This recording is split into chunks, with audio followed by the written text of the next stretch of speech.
আসসালামু আলাইকুম। আশা করি সবাই ভালো আছেন আর আমিও আলহামদুলিল্লাহ অনেক ভালো আছি।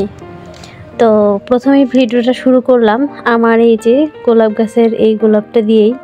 দেখুন আধ ফোটা গোলাপের মতো একদম, পুরো গোলাপটা এখনও ফুটেনি ভালো করে। আর সকালে উঠেই আগে ভিডিওটা শুরু করে দিলাম, ভাবলাম আজকে ভিডিও করাই লাগবে। তো দেখুন একটা গোলাপ ফুটেছে, আবার একটা গোলাপ ফুটে গিয়েছে, তো সেটাকে কেটে দিলাম। আর দেখুন কতগুলো কলি এসেছে, আর প্রত্যেকটা কলি আমার মেয়ে নখ দিয়ে খুঁচিয়ে খুঁচিয়ে নষ্ট করার চেষ্টা করেছে। দেখুন মানে গাছগুলো এখানে নিচে রয়েছে, আর ও নিচে যখন খেলতে আসে তখন গাছের ফুল কলি এগুলো নষ্ট করার ইয়াতে থাকে। তো মাঝে মাঝে আমি দেখে ফেলি, তখন আমাকে দেখে আর নষ্ট করে না, কিন্তু আমি না থাকাতে কখন যে এসে এগুলো আবার নখ দিয়ে খুঁচিয়ে দিয়ে গিয়েছে যে দেখতেই পারিনি। আর এইদিকে দেখুন ক্যালেন্ডুলা গাছটাতে অনেকগুলো ফুল ফুটেছিল, তো তার মধ্যে 3-4টে ফুল কীরকম নষ্ট হয়ে যাচ্ছে, তাই ভাবলাম এগুলো কেটে দিই। আর কয়েকটা ফুল এরকম রয়েছে, তবে গাছের ফুলগুলো অনেক ছোট ছোট। আর এদিকে চন্দ্রমল্লিকার গাছটা আমি ডালগুলো সব কেটে দিয়েছিলাম। প্রথমে অনেকগুলো ফুল ফুটেছিল, ভাবছিলাম যে সবগুলো ডাল কেটে দিই, তারপর গাছটাকে কিছুদিন রোদে রেখে তারপর রেখে দিব। তো দেখতেছি এখন আরও কলি এসেছে এবং আরও ফুল ফুটতে শুরু করেছে।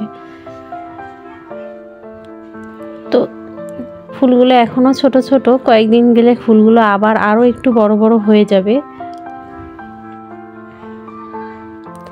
আর এদিকে এটা হচ্ছে 12 মাসি গাঁদা, তো এটা অনবরত ফুল দিয়েই যাচ্ছে। একটা করে ফুল অনেক দিন থাকে, তো যখন একদম পুরনো হয়ে যায় ফুলগুলো, সেখান থেকে আমি সেই ফুলগুলো কেটে দিই, তখন আবার ফুল ফোটে। মানে গাছটা একদমই ফুল ছাড়া থাকে না, একটা হলেও গাছে ফুল থাকেই। আর আমি এই গাছের যে গোড়ার দিকে ছোট ছোট ডালগুলো বের হয়েছিল, সেগুলোকে কেটে আমি নিচে এই যে লাউ গাছের গোড়ায় বসিয়ে দিয়েছি। তো কয়েকটা ওখানে চারা তৈরি হয়ে রয়েছে।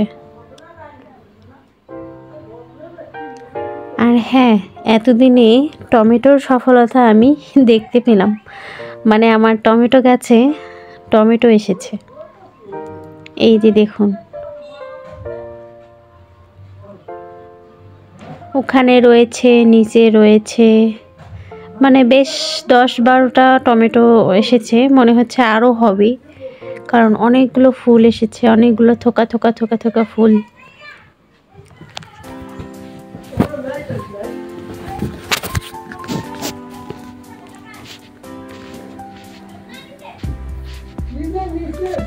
তো সেরকম কিছুই দেই না, শুধু সবজির খোসা এবং এমনিতেই যে মাটি সেগুলোর মধ্যেই বসিয়ে দিয়েছি। আর মাঝে মাঝে শুধু চাল ধোয়া সবজি ধোয়া পানিটাই দেই, আর কিছু দেওয়া হয় না। আর এই যে এটা হচ্ছে চন্দ্রমল্লিকা, বলতে এটা হচ্ছে স্নোবলের গাছ। তো এবার ফুল ফোটেনি, এবার নিয়ে আসলাম কিন্তু ফুল ফুটলো না। কেন যে ফুটলো না সেটাই বুঝলাম না, শুধু এরকম করে পাতায় হয়ে রইলো। অবশ্য আমি যখন নিয়েছিলাম তখন কলি সহই নিয়েছিলাম, কিন্তু গাছটি বসানোর পর আর কলিগুলো ফুটেনি। আর এদিকে দেখুন এই যে এই বেগুন গাছটাতে আর বেগুন হচ্ছে না। ছোট বেগুন গাছগুলোতে শুধু ফুল আসতেছে কিন্তু বেগুন হচ্ছে না। আর মরিচ গাছ, এই যে এই দিকের মরিচ গাছটাতে কয়েকটা মরিচ এসেছে, এই যে দেখুন। ভেবেছিলাম গাছগুলো কেটে দিব, কিন্তু আসলে গাছের মায়ায় পড়ে গিয়েছি, তাই আর কাটতে পারিনি, শুধু ডালগুলো ছেটে দিয়েছি। তো দেখতেছি এখন আবার নতুন নতুন পাতা বের হচ্ছে, আর ফুলও আসতেছে।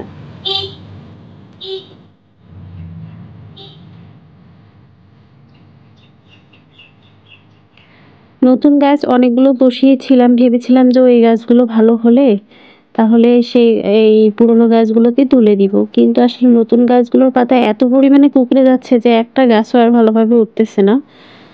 আর এইদিকে দেখুন লেবু গাছের গোড়াটা একদম শুকনোই রেখেছি, কিন্তু লেবু গাছে আর পাতাও ঝরে না, ফুলও আসে না, মনে হচ্ছে এবারও আর লেবু পাবো না। আর এদিকে সিম গাছ অনেক আগেই বসিয়েছিলাম, কিন্তু একদমই গ্রোথ নেই, মানে সিম গাছ মনে হচ্ছে এবার আর হবে না। যদিও বা গাছটা রয়েই গিয়েছে, কিন্তু এই গাছ থেকে আর ছিম মনে হয় পাবো না, কারণ ছিম গাছ তো এর গতবারেরটাও নষ্ট হয়ে গিয়েছে।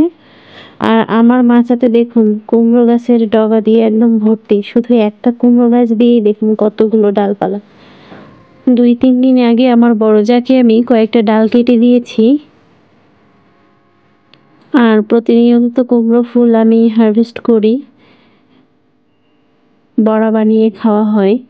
আর লাউ পাতা মাঝে মাঝেই আমি হারভেস্ট করি, কিন্তু শুধু ওইটুকু ভিডিও আসলে করা হয় না, সব সময় আসলে ভিডিও করতে ইচ্ছা করে না।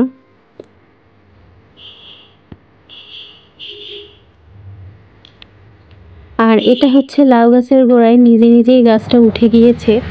তো ভেবেছিলাম যে মনে হচ্ছে ভালো হবে, কিন্তু আসলে লাউ গাছের গোড়ায় শুধু এতটুকুন মাটির মধ্যে একটা টমেটো গাছ আর লাউ গাছ, তাই মনে হচ্ছে টমেটো গাছটাতে টমেটোর ফুল এসেও আবার ফুলগুলো ফলে পরিণত হচ্ছে না।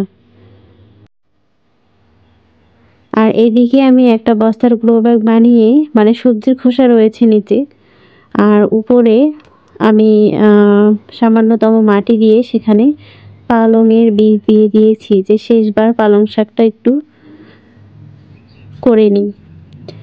আর এই টমেটো গাছের গোড়ায় দেখুন এখানেও পালংয়ের বীজ দিয়েছি।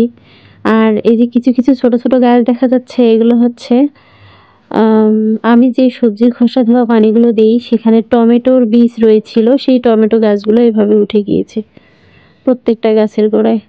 আর এদিকে দেখুন এই যে ফলের ক্যারেটটাতে, এগুলো হচ্ছে গাঁদা ফুলের চারা। মানে আমি গাঁদা ফুল ছিঁড়ে সেগুলো শুকোতে দিয়েছিলাম, যে সেগুলো আমি রেখে দিব পরের বছর গাছ করব, তো সেগুলো পড়ে গিয়ে এখানে চারা তৈরি হয়ে গিয়েছে।